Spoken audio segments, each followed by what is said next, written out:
The jury has spoken. Richard Alexander Alec Murdaugh, guilty of murdering his wife Maggie, guilty of murdering his wife's son, also found guilty on 2 weapons charges, weapons being used in a violent crime. The judge basically agreed with the jury, saying the evidence of guilt is overwhelming. Let's go back now to our Brooke Butler, who is standing outside the Colleton County Courthouse. Brooke, let's be honest. They deliberated for 3 hours, and they found the man guilty on both counts of murdering his loved ones. Yeah, and now Murdaugh faces a maximum sentence of life in prison. The judge saying that sentencing will happen tomorrow. They're going to meet back here at the Colleton County Courthouse at 9:30 in the morning. But this verdict comes on day 28 of this murder trial. And as a reminder, this murder trial was actually supposed to take just 3 weeks. We're now on day 4 of week 6. So it's definitely a lengthier trial than expected. Of course, a lot of that is because we went into Murdaugh's alleged financial crimes. The state really accused Murdaugh of murdering Maggie and Paul in order to cover up those alleged financial crimes. They accused him of stealing from his law firm, stealing from clients, and Murdaugh at one point did take the stand himself, much to the surprise of many, and he did admit to stealing money. Now, in Murdaugh's testimony, he also talked about where he was minutes before the murders of his wife and son. The night of the murders, he actually told investigators that he had been at their Moselle house sleeping at the time, taking a nap while Maggie and Paul were down at their kennels. He just admitted when he took the stand this past week that he actually was at the kennels with Maggie and Paul, and that confession actually came after a video surfaced that Paul took on his phone where you can hear 3 voices.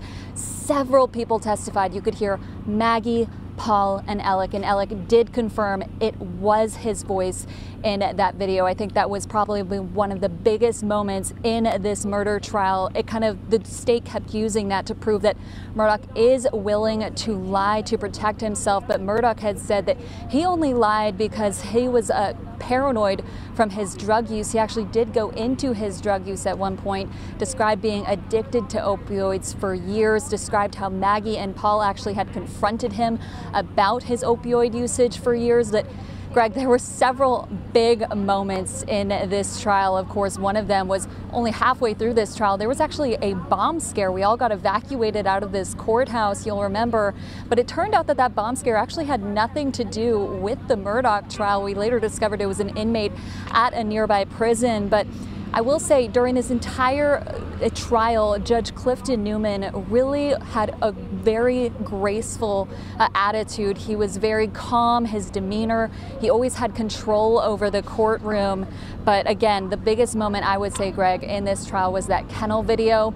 And I should note that investigators actually didn't get their hands on that kennel video until April of 2022. That's when they were able to unlock Paul's phone. And it wasn't until Murdaugh found out about that video that he actually came forward and said, you know what, I did lie to investigators, but I only lied about where I was because, I was paranoid from my drug usage, and I was just scared that I had a distrust for law enforcement. He said he actually had a pocket full of pills during his first interview with law enforcement. It happened in a law enforcement vehicle the night of the murders.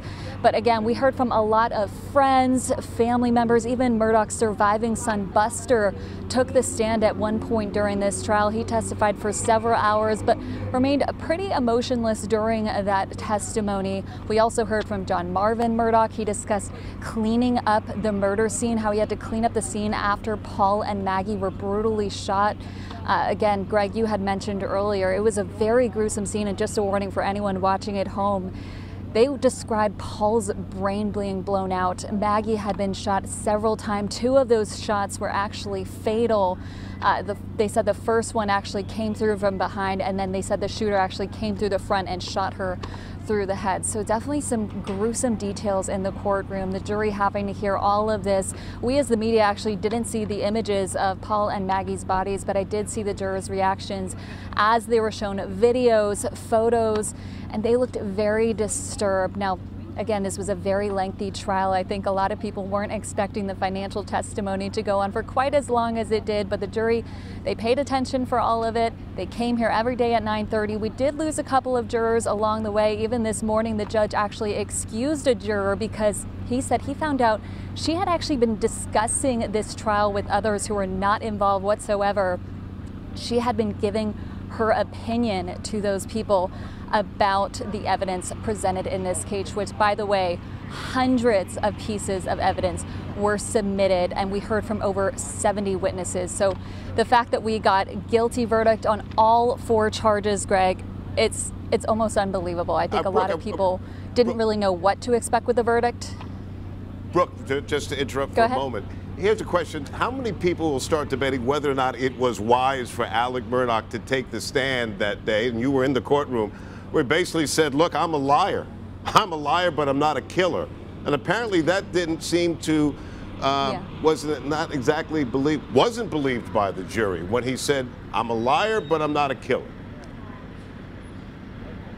Greg, it was a very risky move by Murdaugh. A lot of people in the courtroom were very surprised when Murdaugh actually told the judge that he wished to take this stand in his own defense. I'm sure a lot of people, as court clears out for the day, are actually going to be stopping Murdaugh's defense attorneys, Dick Harpootlian and Jim Griffin, asking them what they think if Murdaugh's own testimony was a make or break for this trial. You know, a lot of people, when he admitted that he was in that kennel video and he was at the kennels with his wife and son, Greg, I heard people audibly gasp in the courtroom. A lot of people, myself included, weren't expecting him to just come out and admit that, Greg. It was definitely an interesting moment. What was the reaction from you and your colleagues when you found out that they had reached a verdict after just 3 hours? And again, it seems like the jury was sending a statement to Alec Murdaugh and his alibi that failed. You know, Greg, it was very interesting. We weren't expecting, I will be honest, a verdict quite this early. They did say that the jury would stay at this courthouse until 10 this evening to deliberate, but we were actually, a lot of us were expecting that they would come back tomorrow to deliver a verdict. There were some people saying that they could even deliberate over the weekend. The defense attorneys, they were just telling us moments ago they weren't expecting a verdict until Monday, but it's almost reminiscent, Greg, of the O.J. Simpson trial, because the jury in that trial as well, they returned a verdict also at around 3 hours, Greg. And what's also, it's amazing that Murdaugh was stone-faced. He was emotionless. All I could see in watching the video that he was clenching his jaw. Now that the jury has said, you killed your wife, you killed your own son, and Buster, we saw on the video, just sort of wiped his nose with his finger. Again, he was emotionless as well. I'm wondering for the Murdaugh family that believed in him, that believed that Alec Murdaugh was innocent, now to hear that no, you're guilty, you're a murderer, you're a killer. Yeah, Greg, I will say Buster did remain pretty emotionless throughout the whole trial, but that was not the case with Alec Murdaugh. We all saw him several times throughout this trial sobbing while the state described the injuries, the fatal injuries that his wife and son sustained. So the reaction that we just saw in the courtroom behind me was a far cry from what we've seen the past 6 weeks. Murdaugh simply he's not been shy on holding back on his emotions until this point, Greg. Right. And of course, the defense attorneys have asked for a mistrial, and that was shot down. And now tomorrow at 9:30, the judge will begin the phase of sentencing. And Murdaugh faces perhaps a lifetime in prison. He could be sentenced to life in prison, 30 years at the minimum, life in prison at the maximum. Yep.